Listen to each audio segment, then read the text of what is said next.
Hey, it's Alyssa McAloon, your publisher / editorial director at GameDeveloper.com, and I'm back with another interview live from the GDC Expo floor here at GDC 2024.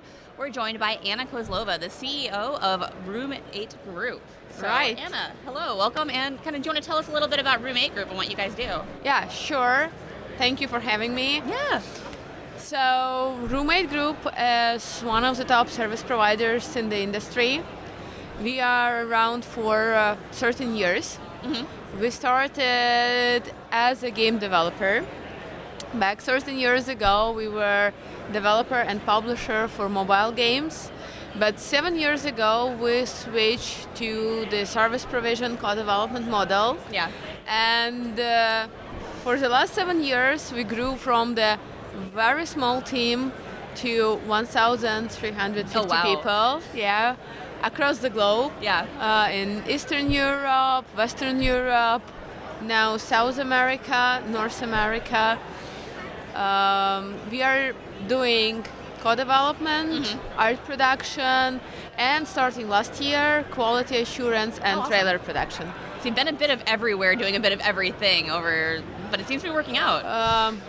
I don't want to say that we are doing a bit of everything. Okay, yeah, sorry. We are doing everything, but any of these services that we are doing, it's not a bit of something. Yeah. It's got a high good group quality of specialized services that you offer. Yeah. It's a high quality service provision, and quality is one of our top values. No, absolutely, and that's really important too for everyone. But I guess we'll jump right into things here. Sure. So with the game industry right now, as you observe the current landscape of the game industry, what are your immediate thoughts and feelings? Are you optimistic about the future? Are you concerned by specific trends?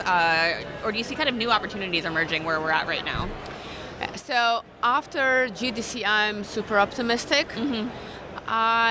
Last year was definitely the hard one, and there was a lot of uncertainty, and you could have feel that in the air, this year, I think people are back on track. It's not 2021 again, for sure. Industry is getting more mature each year, and I think, speed of maturing is insane compared to what you had, with other industry 10, 20 years ago. But I think industry pretty much adapted to the new state, to the not skyrocketing by stable growth of the industry itself. Yeah. So people are, and we are part of it, are much more optimistic this year. New projects in the pipeline. I also think that more than ever, service provider, external partners are the part of the planning for game developers and for publishers. No, absolutely. And I think GDC is a good opportunity to kind of see that in action too. I guess we see so many people around us right now, and with an unprecedented amount of games being released due to those barriers of entry lowering for developers, how do you believe this is reshaping the overall approach to game development and the role service providers play? And how is Room 8 kind of adapting to those changes along the way too? Yeah, I think I was looking at the numbers, game published on Steam, for example, it's it's a hockey stick, Remember 5 years ago it seemed like so many, and now it's just up there, But at the same time, the industry itself is not growing as a hockey stick, so definitely there is a discoverability problem. And also there is increased competition, and that drives users' expectation through the roof. In terms of the quality, complexity, fidelity, innovation, so on and so forth. So we are adapting to that as well. We are thinking about the way to improve our production pipeline, to bring more efficiency to our clients, to be able to produce this high fidelity, high quality content at the similar cost as they were before, but with higher fidelity. And we also think about the way how we can increase our capacity so we can actually fulfill the demand for content that is there. Because the competition for the game developers and for the publisher, for user attention is definitely very high, and it will be high. Yeah.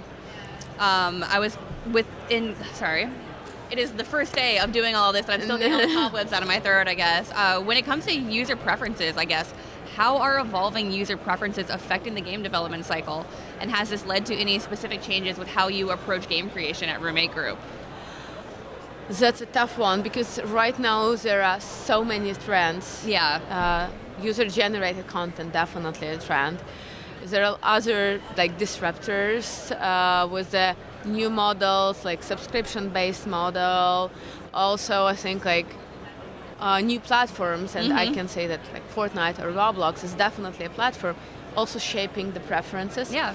So we are staying on top of those trends, and again, we are polishing what we can offer to our clients to be on all those platforms, so their content is adjusted to those platforms, and also that we can propose them tools and solutions. Yeah. They can reduce the time frame to be there, to port there, for example, and be also like cost efficient, being present there.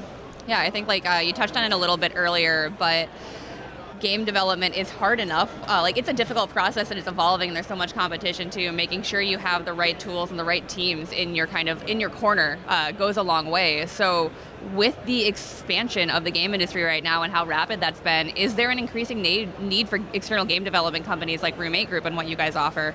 And how do those outsourcing partners contribute to growth and innovation in the game industry? Yeah, I think right now with, as I mentioned, maturing industry, service providers are also maturing, and we see ourselves as an important part of the ecosystem. So I know some of our fellow competitors, if I could say so, invest a lot in R&D because we want to be not only like, we are not capacity providers, we are solution providers, and thus we want to contribute to the innovation. Yeah. And that's what we are doing. And your like first part of the question, in terms of the demand is there, and I think it will be increasing. Yeah. Because our clients' strength is creative part, is IP creation. At the same time, with challenging last year, and for some areas in the industry, it continues to be challenging. Yeah. For them, I think it would be much more beneficial to partner with an external vendor, external partner, to deliver the content rather than building the production capacity themselves, because it embeds certain risk, especially during capacity peaks, that might not be the core part of their offering, but that's a core part of our offering, and we can get it covered for them. So I think the demand for external development will increase. Frees up kind of smaller teams or teams that are everybody's resource conscious right now to focus on what their strengths are and know that there are trusted experts who, this is their data, this is everything they do, who can kind of handle the other things for them. And the confidence, I imagine, goes a long way. I guess with just game development studios overall, how do you envision the role of significant game studios changing in the next decade even, particularly with the rise of indie developers and how digital distribution is changing right now? I think, again, there are multiple trends and multiple disruptors, and it's hard to say how it will look like in 5 years. Oh, yeah. Which trends will dominate, like whether it will be subscription-based games one way or the other, where indie publishers or indie developer will find their niche and which commercial model will be behind that. But I believe, as before, there is a hunger from the users for gameplay innovation. Absolutely. So there is still, despite like users again combine expectation with gameplay innovation plus our quality and fidelity of the content, there is a space for indie developers. Like if you are creative, there is a space for you for sure in the user preferences and in the user time. You know, like at the following that, I believe that subscription-based model will be a thing, one way or the other. I believe that there still will be domination in some areas of the bigger publishers, and games market will be quite saturated moving forward. But due to the nature of the industry, there will be a room for the disruptors, for the innovative content, even if there is a small team with a small budget. Mm-hmm. No, it's so important. I think like something I'm looking forward to seeing all of that manifest too in the next couple of years. I think we're running short on time here, so I'm going to have to jump to our last question. But when it comes to non-gaming brands, is the integration of non-gaming brands into gaming merely a passing trend, or does it represent the next significant shift in marketing strategies? And then what kind of factors do you think have contributed to the widespread adoption of this approach? I believe that will be a trend. Okay. That will be a must, like at some point in time, because some companies, they didn't adopt it yet because they don't understand how it works and how they can benefit from this. But as more mainstream it happens, the more it will be like a standard mandatory marketing tool, whether it be your own mobile game or your experience at Roblox, Fortnite, or maybe something else that will come up. Yeah. But that will be a part of marketing tools for the majority of consumer products. Yeah, it'll be an interesting next couple of years, and I'm looking forward to seeing what Roommate Group comes up with along the way and how you help other developers navigate it as well. So that's going to be about the time we have here. Anna, thank you so much for joining me. If people want to find out more about what Roommates Group is doing or work with you guys in the future, where should they reach out to? They could reach out to our website or to any person there from our BD team. Okay. Or to myself. I'm always open on LinkedIn. It's fantastic. So thanks so much for joining us, and have a good rest of your show. Yeah. Thank you. Thank you, guys. Thank you.